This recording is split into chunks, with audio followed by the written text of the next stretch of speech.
पुण्यामध्ये fruit stall चालू केल्यापासूनचा आज 5वा दिवस आहे. तर नमस्कार मित्रांनो, मी आहे साक्षी. पिंपळे गुरव येथे डायनोसॉर गार्डनच्या समोर आम्ही फ्रूट स्टॉल लावत असतो आणि टायमिंग आहे दुपारी 2 ते सायंकाळी 6 वाजेपर्यंत. तुम्ही पुण्यामध्ये राहत असाल किंवा पिंपळे गुरव येथे राहत असाल तर तुम्ही माझ्या स्टॉलला नक्की व्हिजिट करा. कस्टमर यायला चालू झाले होते, त्याच्यामध्ये माझे फॉलोअर्स पण खूप आले होते.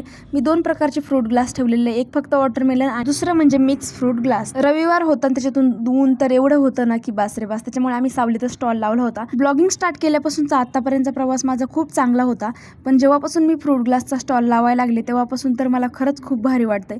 कारण की जेव्हा मला फॉलोअर्स भेटतात आणि ते म्हणतात तुझे ब्लॉग खूप चांगले असतात, तर मला खरंच खूप भारी वाटतं. जेव्हा मला कोणी असं चांगलं म्हणतं तुझे ब्लॉग चांगले असतात, तू खूप मेहनती आहे, असं तसं मला खरंच खूप भारी वाटतं. आणि मी आता बॅनर पण छापलेला आहे माझं, साक्षी फ्रूट ग्लास. कसं वाटतं तुम्हाला बॅनर? मला कमेंट्स करून नक्की सांगा. माझे लास्टचे 3च ग्लास राहिले होते आणि आज माझे एक पण फ्रूट व्हायला गेलेलं नाही, याचं मला खरंच खूप भारी वाटते. गर्दी पण वाढली होती. आज माझा पूर्णपणे सेल झाला. तुम्हाला व्हिडिओ आवडला असेल तर लाईक, शेअर, सबस्क्राईब करा. चला भेटूया आपण उद्या एक नवीन ब्लॉगसह. बाय मित्रांनो.